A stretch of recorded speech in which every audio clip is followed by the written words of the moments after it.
a different country. I think their expectations were, they have been in small, most of them were in Costa Rica. Two of them have been in Panama, but there were a group of seven. And I would say that one of them did a great explanation, and he said, people in LA go to Hawaii, which they feel it's kind of like very near. People in the northern eastern coast of the States, they see Panama as like South America. And they literally do not understand that Panama is literally below Florida. That's why you guys have the same time zone, right? So it's kind of like hard for them to understand that. Probably it would be an hour more, right? So it's like there's like Florida, the Caribbean, and that's Panama where it is because we're Central America, not South America. And being the biggest hub of the region, connectivity wise, it just changes the dynamic. Like for them, they had to go, I think they went to Houston, or some of them went to Atlanta, and then they traveled directly, right? But it's a small town, but at the end, it was very easy to get to. And they were really happy about kind of like, I would say, the duality of such a modern country that still feels very kind of like a village, because it's not very dense, because it has the UNESCO World Heritage, which they enjoyed and stayed and walked around and shopped and really were indulged by the food, which was like a huge thing. They were kind of like blown away because they felt that the food in Panama was very good. I think that our culinary experience is definitely improving because of the melting pot of so many cultures. Now we have six restaurants in Panama that are like top 100 of the world. One of them is like top 150, so we were able to give them kind of like an interesting tour about, different culinary experiences. So that was very good. And then they were able to understand a little bit of Panama. The prices for them were like ridiculous. We took them to Upper Island, which is the development, that we're master brokers here in Panama. It's great news because Per Island is a project that will reactivate strongly within the next 2 months. I've heard that officially the Ritz-Carlton Reserve finally, after 8 years, it's an official thing, and they should be announcing it at the end of February.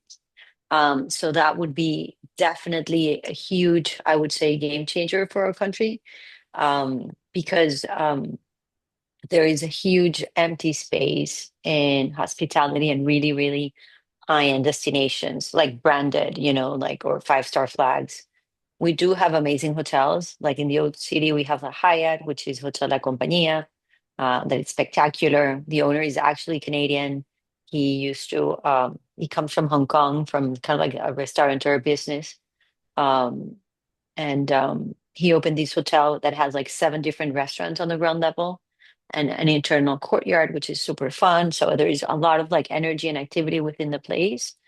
And the hotel is carrying so much history from the original buildings that were there. It was a monastery, if I'm not mistaken.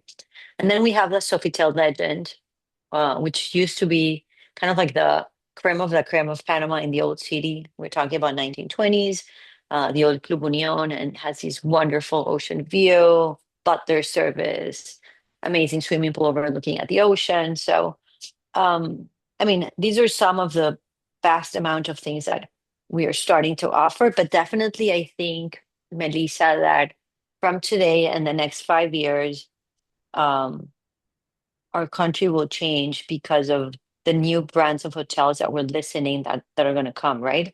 We've heard about Park Hyatt. It's going to be right next to Multiplaza, which is kind of like the number one shopping mall in Panama.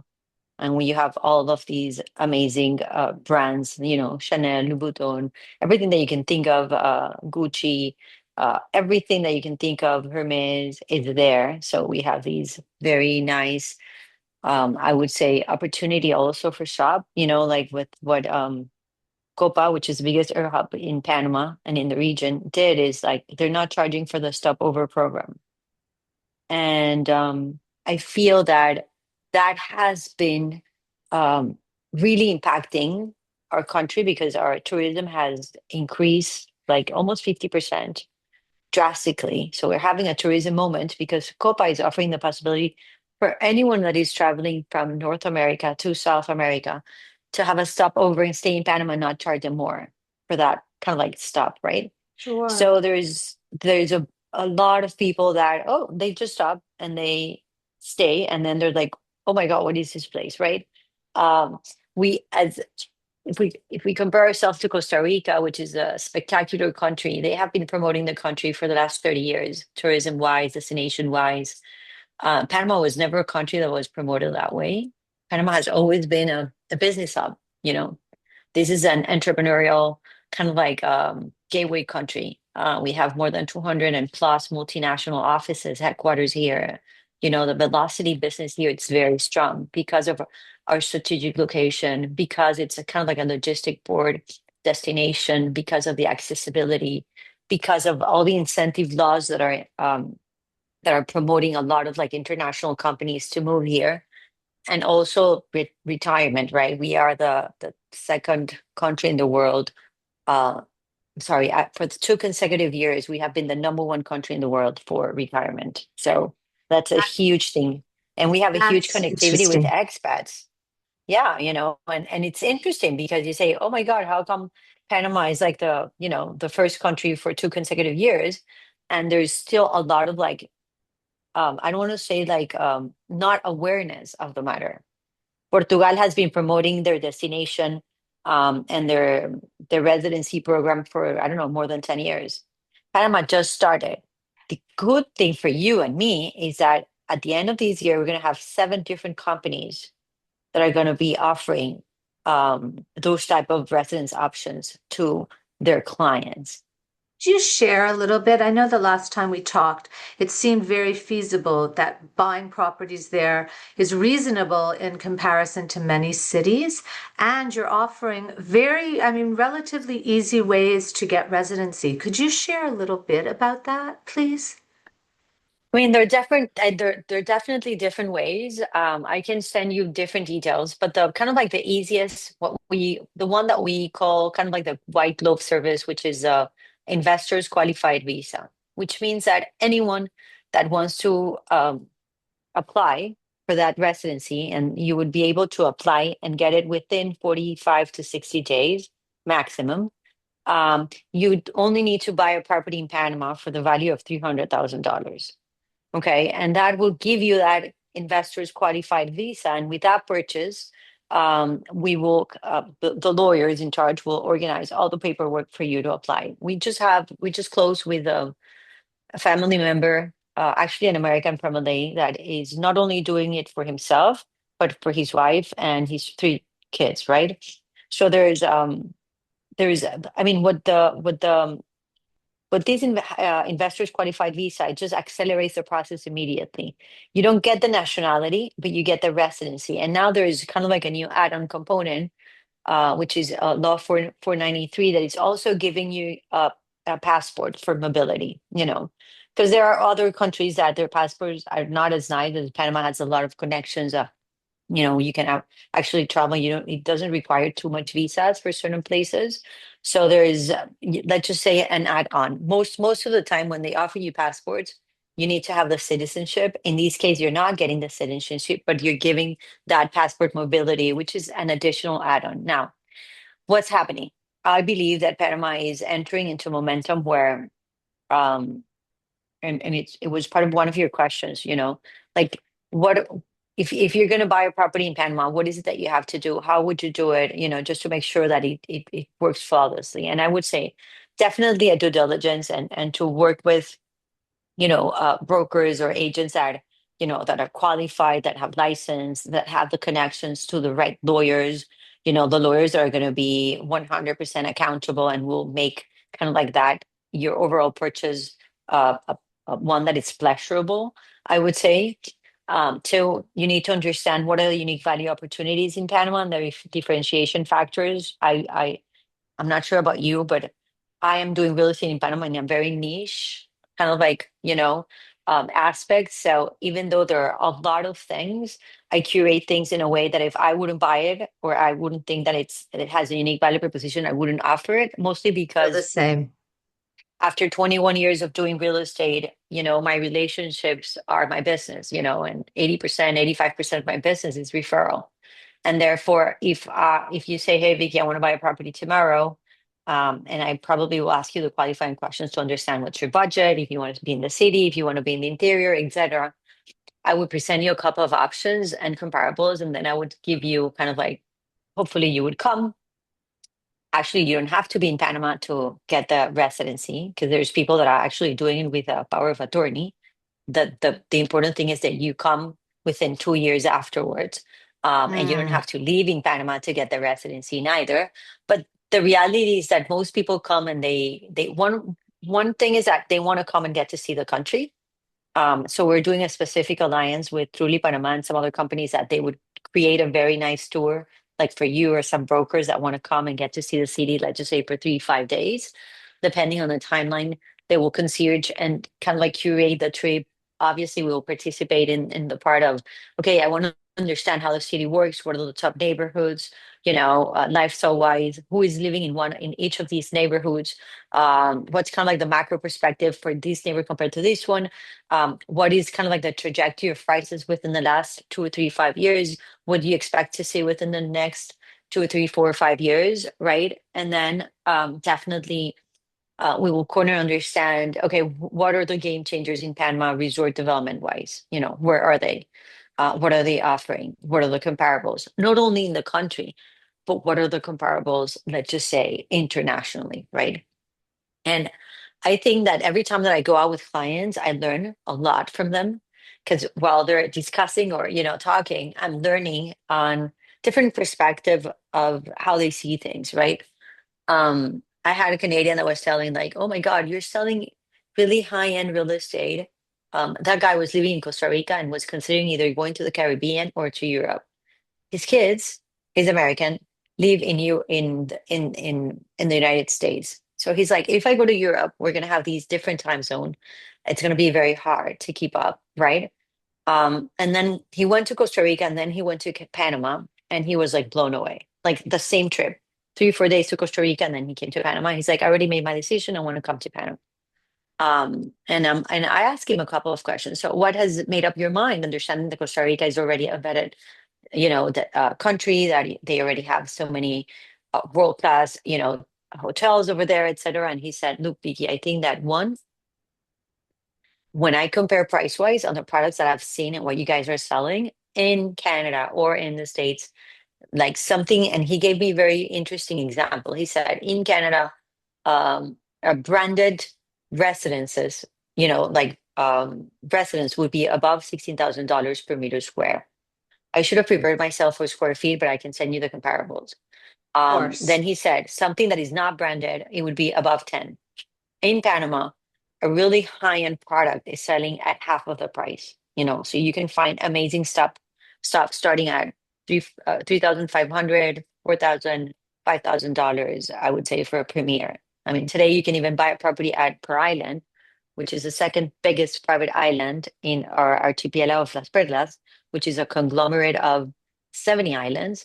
It's starting at about $5,000, where a Ritz-Carlton is going to be announced within the next 2 months. What that means, okay, let's just talk about numbers. The Ritz-Carlton Reserve in Costa Rica closed their last villas at above 20K or 22K, $22,000 per meter square. When the Ritz-Carlton Reserve will launch in Panama, probably we're going to start at half of the price. But Sure. the unique residences that we have part of the peninsula, which is right next to the reeds, that today you can come and you can fly and come and see them with me. We have villas, we have beautiful apartments, residences, and we're also selling home sites. So people are buying lots and eventually they're going to build their own houses. We're starting in maybe in 5,000 right now, maybe 5,500. I would think that within the next year, that price will immediately go up very conservatively, at least $1,000, maybe even more, because the comparables in Costa Rica, everything similar is above 15K, 20K, right? You know, it's interesting to me because I've been to Costa Rica a number of times and I feel, and I've not been to Panama yet, but I feel like there's a safety factor in Panama. and there's an ease in Panama, where in Costa Rica, to get to many places, now they have more airports, but you have to, it took me 3 hours in a winding road to get to Arenal. And I feel like it's an easier quality of life, and it may be a safer quality of life. What So do you a think? safer quality is 100%. I mean, I think the national authority of the Canadian government actually sent an announcement saying that Costa Rica wasn't as safe as it used to be. When we were at the forum, I mean, a week ago, I was able to have conversations with some of our colleagues in Costa Rica, and I asked them, like, why are people talking about, Costa Rica not being so safe? What's going on? And so she was explaining that there are certain areas because of the vast um, tourism that has, and expats and people that have been buying properties over there. She mentioned two things. One, that Costa Rica has become not as safe as it used to be, that there's a drug trafficking situation within the country that has kind of like increased lately. And also, she was explaining that the prices in Costa Rica are so expensive. Like, even in the capital of the city, she was saying that probably a supermarket or a restaurant would be probably the same price, or even at some points, even a little bit more expensive than Miami, to give you an example, right? And for her, she actually lived in Costa Rica, but she was explaining that that's kind of like the situation. I think that the the the areas that are getting more of the momentum are like Guanacaste and Peninsula Papagayo, which are kind of like catered to an international clientele, resort development, and definitely it's beautiful. But the reality is that Panama has a natural insurance. Remember that when you guys gave us the canal, we signed a treaty, which is called the Torrijos Cartes Treaty, that states clearly that if by any chance we have any type of political instability, or like a dictatorship, or something weird, definitely the United States have the capacity to come in and take over the canal. But because we're so related, since I can remember, and Panama is, I would say, the most Americanized country in the region, Central and South America, and is very much I mean, our currency is the US dollar, so we have had more than Sure, 120 years of monetary stability. And the American side is somehow imprinted in ourselves, right? Um, our pride is our Panama Canal, but the reality is that Panama has always been very open to receive, kind of like we have always been a gateway country, and we have always been importing, getting a lot of international clients all of our lives. So we're used to that. And I think that what you see in Panama is that combination creates these very exotic, kind of like networking, that a lot of like top entrepreneurs in the area are loving it. And I would even dare to say that Panama has been the best kept secret, because a lot of like powerful entrepreneurs would prefer it that way, right? But sure, I think that now it's inevitable. I think that because of like the connectivity, because organically it's just growing more people are discovering it. When they actually come here, Panama somehow magnetize you, because first of all, you have no expectations, right? So when you actually arrive and you have no expectations, and then you start, meeting the people. And I would say our biggest asset is our people. Panamanian people are very sane, they're very happy, we are very tropicalized. We're kind of like island people, because it's a very narrow country that has both oceans. In less than 1 hour, you can be in the Caribbean, even though our capital is on the Pacific side. Um, but the people, it's still a country that it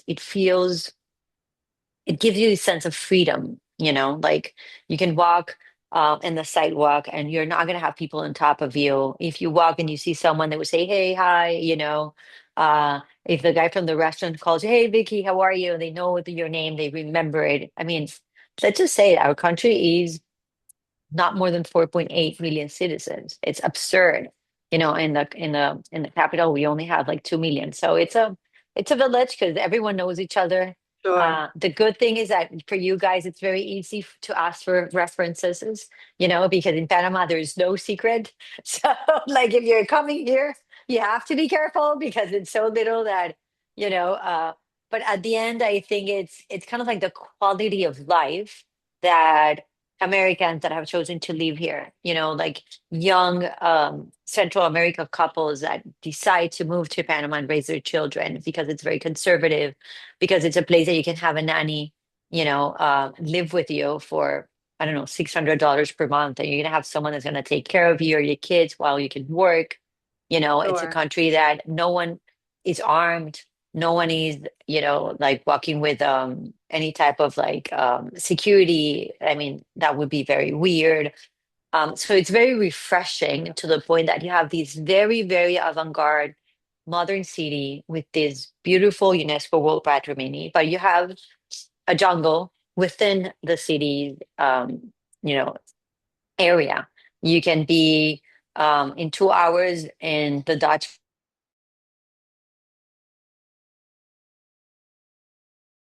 No. beautiful islands, where the Indians are on the cunas, or you can be in an hour and a half in El Valle in the mountains, enjoying in this amazing resort that Hotel La Compañía did and has an amazing spa, or you can fly in an hour and be in Chiriquí and go up to the highlands and have these amazing tasting experience for geisha coffee and strawberries and farmland and all of it. Or we can go on a boat in 30, 40 minutes, start to look all of these amazing archipelago of islands in the Pacific side and end up kind of like island hopping, you know, to many of them. And probably if you do it during the week, you can take over an island, have a private barbecue or a picnic, and then swim and take over an island. And it's crazy because there aren't many places that are so beautiful and so strategic location that give you that um sense of like awe, like, oh my God, how come I'm here on this island by myself? It's mesmerizing. So I think that the quality of life and the sensation Panama offers are the things that are captivating a lot of people. And that's I would say the most surprising thing. And also it's very modern. We have John Hopkins hospitals in Panama. We have there's a movement that I spoke to you about, which is the stem cells. So stem cells research and treatment. So top athletes and really really important people are chartering flights and coming here and doing their treatments here and really enjoying it as well. And when they come and do that, they discover a country and then they ended up loving it more. Sure. Um, For those of us that are thinking about buying property in Panama, how is the rental market? It's good. I think it depends on the niche markets and what are the possibilities, right? I think that for example, in Ocean Reef Islands, the rental is spectacular. It's a very limited inventory of residences. Like, these are two man-made islands with a private residential marina. Starting price is above $1 million, but these properties are renting in. It depends on the property, but for a Sure. two-bedroom, they would be renting in between $6,000 to $7,000 to give you an idea. If it's a three-bedroom or four-bedroom, which are not many, it would be above 10. But that's, for example, a very limited inventory. There are very exotic and beautiful things on the old city that would rent pretty well, for some developments that are offering, let's just say, parking space, which is the minority. Most of them don't have that. So we need to understand what's the budget and what are the opportunities. Another area that would put my attention would be and the city would be Santa Maria, which is a master plan community with a golf component. We have an 18 golf course designed by Jack Nicklaus, and it's mainly a residential area, but you have a hotel, you have a beautiful kind of like colonial plaza, you have sports camp, kind of like club area, yeah. So there is a bunch of amenities, and that area is getting a lot of attention. We're getting one of our top feeders market today are Canadians, and they love golfing, right? So many of them were going to Mexico or they were going to Los Cabos.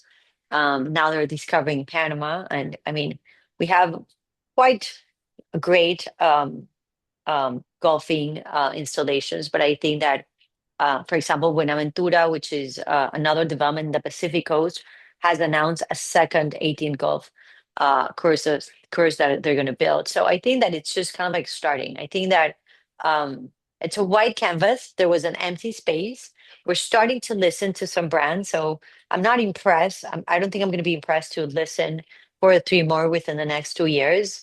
And then I think that the difference here is going to be very curated, and it's going to be kind of like um, really more I would say the that understatement elegance Mhm. that a lot of like really, really high-end business owners, CEOs of Central and South America are looking for, places that are like very private, that they would offer a lot of privacy and silence, and I think that's kind of like what I think that the high end of Panama will kind of like move towards too.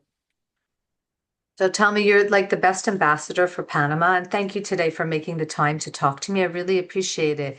Tell me three things that you love about Panama for somebody that doesn't know anything about it.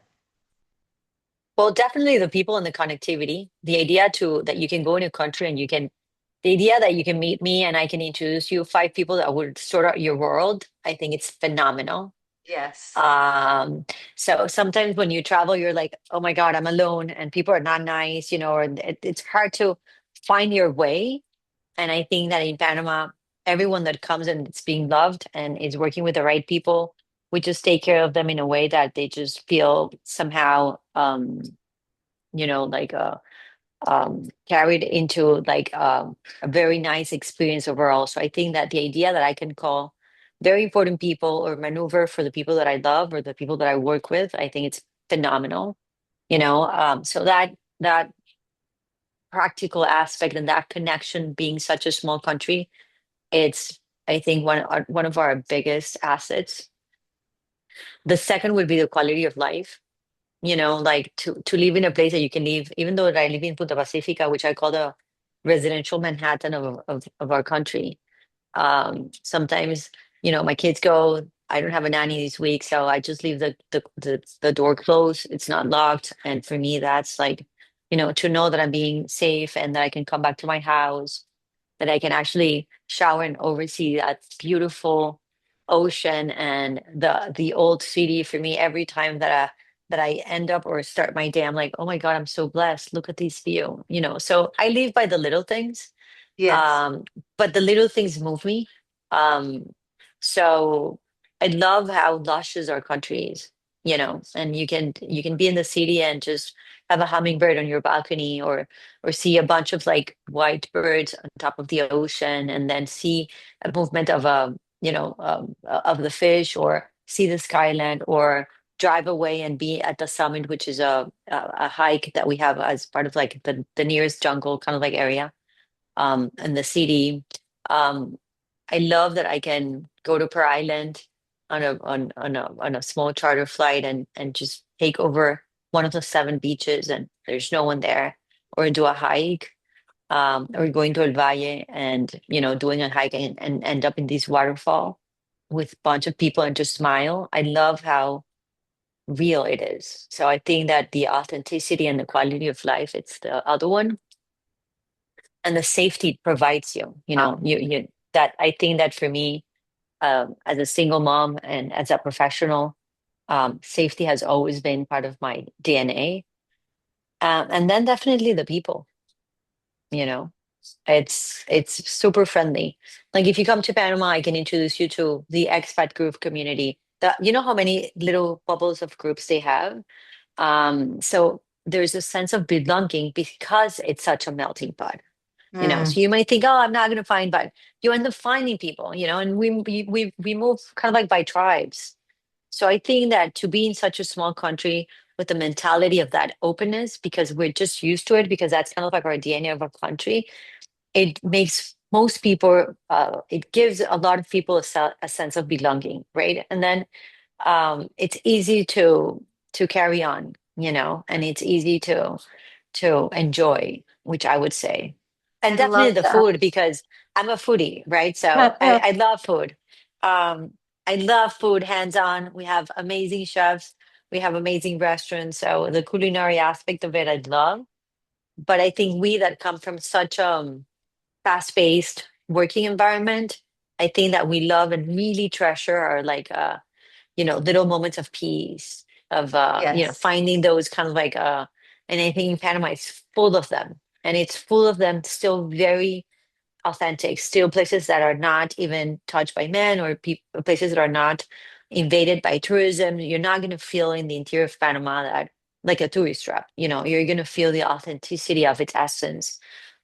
So I would invite everyone to come and visit just because probably in the next 5 years, Panama will change, not for the bad, for the good, because we're learning, but the reality is that I see the prices today and I've been really paying attention for the last 2 years, and I understand where we're going to go within the next 4 or 5 years.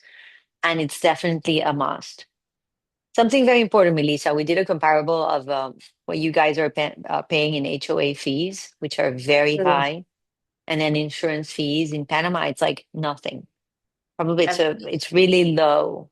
Um, so even though we're not in Miami, which we can never compare to Miami, but we are the nearest Miami version in Latam, um, definitely we're so much more effective in HOA expenses and insurance. So you can really expect to get at least if you do a smart investment, um, I would say between 5 to 6% ROI within your let's just say which let's which just is say small pretty apartment that you're amazing. renting.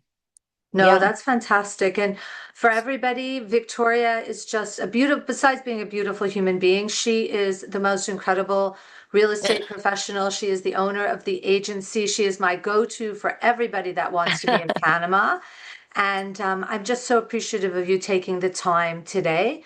And as soon as the video is done, I'll send it to you so you can have it. But thank you for taking the time today and sharing about your beautiful country. Everyone can call us and whatever you guys need. I mean, if you at some point create a group, you want to, Yes, just kind of like, because I feel the best way to showcase this is to actually live it and experience it. And then it's going to be for you kind of like a way to document like the process and the things that you're looking and the experience. Like we can take you to the MOVA self center. You can actually see the finishes of kind of like the first yes, BNB branded BNB Italia branded building in Panama. And you're gonna be like, oh my God, is this for real, right? And so I think that it's I would really encourage you to kind of like hopefully a couple of friends can create a group and we can do something yes, within your budget for you guys to come and see it and then document it so you can actually become the ambassadors that could translate that to your clients. And if eventually you have a client that wants to come, feel free to let us know. You know that we of work course. very much by the book. I own an American franchise in Panama, but we are learning a lot from you guys, and I love to close deals. I just closed to one of our top producers in LA, the first property, and I'm like blown away because I just want to send him his referral because I know that from one happy client, so many others will come.